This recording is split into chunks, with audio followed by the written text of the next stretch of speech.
नमस्ते या अभिवादन आपका इनोसेंट इन्वेस्टर के इस नए वीडियो में आपके लिए डिस्क्लेमर बात करेंगे अशोक लेलैंड की, जहां पर क्रेडिट स्विस ने 30% इनका टारगेट कट कर दिया है। जी हां, पहले इन्होंने टारगेट दिया था 161 रुपये का, 161 रुपीज़ का, और उसके बाद अब इन्होंने टारगेट दे दिया है 114 रुपये के आसपास, जो कि लगभग 30% का टारगेट कट है। किस कारण इन्होंने टारगेट कर दिया वो हम बताएंगे, लेकिन उससे पहले एक बैड न्यूज आपको पहले भी आती हुई दिखाई दी थी अशोक लेलैंड के स्टॉक में। लगभग 3 मई के आसपास का वो समय था। मैं आपको वो डेट दिखाना चाहूँगा। जी हाँ, यहाँ पर 3 मई के आसपास का दिन था जब अशोक लेलैंड के लिए एक बुरी न्यूज़ आई थी इनके मैनेजमेंट की ही तरफ से। इन्होंने कहा था कि भाई साहब, हम अपनी जो प्रोडक्शन है वो अक्रॉस ऑल प्लांट्स कम कर रहे हैं क्योंकि डिमांड काफ़ी ज़्यादा कम हो गई है। इसके बावजूद जो बाज़ार की रिकवरी थी, जो बाज़ार का बुल रन था एक्चुअली, उस रन में इसने पार्टिसिपेट किया और आप देखिए 110 से स्टॉक जो है वो लगभग 20% का बढ़िया पॉजिटिव मोमेंटम दिखाया। बाजार को आउट परफॉर्म किया इस स्टॉक ने। क्रेडिट स्विस की जो ये डाउनग्रेड है, इसके आने से पहले लगातार 4-5 दिनों से इसमें गिरावट थी। पूरा ऑटो पैक लगभग थोड़ा थोड़ा गिर रहा था, लेकिन अशोक लेलैंड में गिरावट बड़ी थी। क्यों? क्योंकि जब भी कोई ऐसी बुरी न्यूज़ आने वाली होती है, लोगों को, बड़े प्लेयर्स को लगभग पहले पता चल जाता है। क्रेडिट स्विस देखिए, अब वो खुद ही एक रिसर्च एजेंसी है, तो वो अपना काम कर रही हैं, जो भी कर रही हैं। हम थोड़ा सा उनकी बातें आपको समझाएंगे, लेकिन आपको पहले बता देते हैं करना क्या है। देखो, ये जो गिरावट हो गई ठीक, ये क्रेडिट स्विस की ही गिरावट आप इसको मान लीजिए। इसमें थोड़ा बाजार का पार्टिसिपेशन आधा मान लीजिए, आधा क्रेडिट स्विस के कारण गिरा। क्रेडिट स्विस इनको टारगेट दे रहा है लगभग यहीं का, ठीक है, और ये हमारे लिए काफ़ी तगड़ा सपोर्ट है। तो आप यहाँ पर बाइंग इनिशिएट कर सकते हो टेक्निकल बेसिस पे। अगर आपको फंडामेंटली चीज़ों को देखना है तो आपको इंतजार करना चाहिए 3 से 4 महीने। जी हाँ, दिवाली सीजन आएगी, वहीं पर डिमांड के पिकअप की संभावना है, ऐसा खुद क्रेडिट स्विस भी कह रहा है। और उन्होंने जो अपनी रिसर्च रिपोर्ट सौंपी है उसमें काफ़ी सारी बातें की। हम थोड़ी सी बातें पहले कर लेते हैं, आपको हम दिखा देते हैं। जाकर आप ब्लूमबर्ग क्विंट पे ये पूरा आर्टिकल पढ़ सकते हो। उनको हम पूरा साभार भी देते हैं इस डेटा को अवेलेबल कराने के लिए। इन्होंने टारगेट प्राइस जो है, ये जो है 12 मंथ का टारगेट प्राइस 161 से कट करके 114 कर दिया है, ठीक है। आउट परफॉर्म की जो रेटिंग थी उसको लाकर न्यूट्रल कर दिया है। क्यों किया है? इन्होंने साफ साफ कह दिया है कि जो रिकवरी है कॉमर्शियल व्हीकल सेल्स की वो काफ़ी कम रहेगी। इन्होंने अलग अलग जगहों पे जाकर सर्वे किया, ठीक है, ट्रक ऑपरेटर्स के पास, और वहाँ पर सारी चीज़ें जानने की कोशिश की। लगभग सब लोग कह रहे हैं कि भाई साहब, डिमांड में काफ़ी तगड़ी कमी आई है।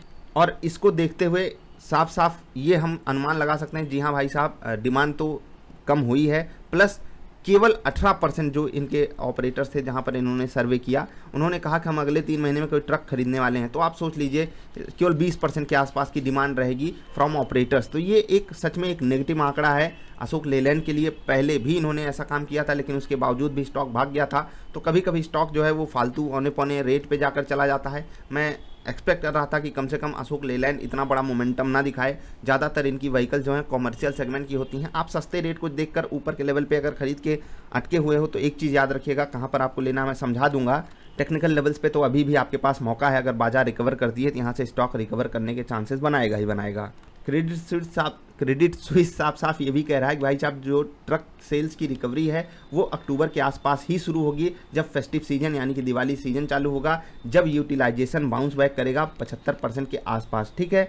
एक और चीज़ नोट करके रखिएगा कि क्रेडिट स्विस ने लगभग 65% इनकी अर्निंग पर शेयर में कट करके दिखाया है कि आने वाले समय में इनकी अर्निंग पे काफ़ी बड़ा डेंट पड़ने वाला है। तो भाई साहब, चौतरफा आपको जब नेगेटिव चीज़ें मिलें तो स्टॉक प्राइस में एक करेक्शन आता है, उस करेक्शन को हमें यूज करना चाहिए बाइंग अपॉर्चुनिटी के रूप में, ठीक है। बेस्ट के सिनारियो आपको ये स्टॉक अगर 95 के आसपास मिल जाता है तो वेल एंड गुड। बाकी जो 110 से 115 की जोन है, ठीक है, जो कि आज भी अवेलेबल था, आपको हो सकता है कि आने वाले समय में भी अवेलेबल हो, तो ये एक बाइंग जोन है टेक्निकल बेसिस पे।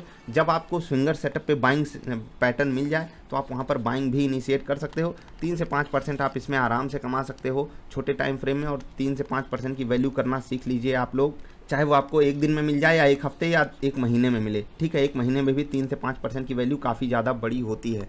तो जो न्यूज़ थी मैंने कवर कर ली। तो क्रेडिट स्विस के बारे में मेरा क्या मानना है, देखो ये बहुत बहुत ज़्यादा तगड़ी रिसर्च मुझे इनकी नहीं लगती। देखो, मैं कोई नहीं हूँ उनके सामने, आप खुद जानते हो कि वो कितनी बड़ी फर्म है, क्या है, कैसे है। लेकिन फिर भी अगर मुझे कहना हो तो इससे बेटर भी रिसर्च एजेंसीज हैं जो अलग अलग बातें करती हैं। क्रेडिट स्विस को मैं बहुत टॉप पे नहीं रखता हूँ, लेकिन फिर भी बातें ये जो कह रहे हैं वो कोई गड़बड़ नहीं कर रहे हैं। तो हमें उन बातों पे फोकस करना है। कंपनी क्या टारगेट दे रही है, क्या स्टॉप लॉस बता रही है, उसको इग्नोर कीजिए। आप इनकी बातें समझिए कि जब डिमांड है ही नहीं तो ऑफकोर्स सी बात है, वो हमको रियल लाइफ में भी दिख रहा है। तो हमें कम से कम ऑटोमोबाइल सेगमेंट से तो दूर रहना चाहिए। और अगर लेना है तो छोटे मतलब ये जो पैसेंजर व्हीकल्स बनती है ना, कॉमर्शियल व्हीकल्स, यहाँ सबसे अभी दूरी बनाकर रखें तो ज़्यादा बेटर है। मोटरसाइकिल वाली कंपनियाँ हो सकता है चलें, बाकी ऑटोमोबाइल पैक थोड़ा सा लोग अवॉइड करते हैं। लीडर अपने आप बाज़ार में चेंज होते ही रहते हैं, तो आपको बेस्ट केस सिनारियो हमेशा ढूंढना होगा। बुरे समय में ही, बुरी न्यूज़ पे ही अच्छे स्टॉक का अच्छा रेट मिलता है, वरना कौन सा अशोक लेलैंड, कौन सा टाटा मोटर्स गिरता है भाई। सब कुछ अच्छा ही होगा तो ये स्टॉक गिरेंगे थोड़ी। आपके लिए डिस्क्लेमर ये है कि मैं इस स्टॉक में कुछ ट्रांजैक्शन कर सकता हूं आने वाले कुछ दिनों में। करंटली ये हमारे किसी भी पोर्टफोलियो का हिस्सा नहीं है। ट्रांजैक्शन मैं सिर्फ स्विंग ट्रेड के लिए करूंगा, इन्वेस्टमेंट पर्पज से नहीं करूंगा। मिलेंगे फिर से। वीडियो पसंद आए तो लाइक कर देना, कोई सवाल सुझाव हो तो नीचे पूछ लेना। जो भी मैं बाइंग करूंगा स्विंग सेटअप पे करूंगा, या तो स्टॉप लॉस या तो मैं टारगेट लूंगा। डबल आई स्विंगर से कैसे जुड़ना है उससे आप व्हाट्सएप पे कनेक्ट होकर पूछ भी सकते हो अगर आप इंटरेस्टेड हो। बाकी आपकी मर्जी, आप आराम से जो भी चीज़ कीजिए सोच समझ के डिसीजन लीजिए। कोई क्रेडिट स्विस बोल दिया कि स्टॉक गिर जाएगा तो गिर तो गया, उसके बाद स्मार्ट डिसीजन आपको ही लेना होता है। नमस्कार।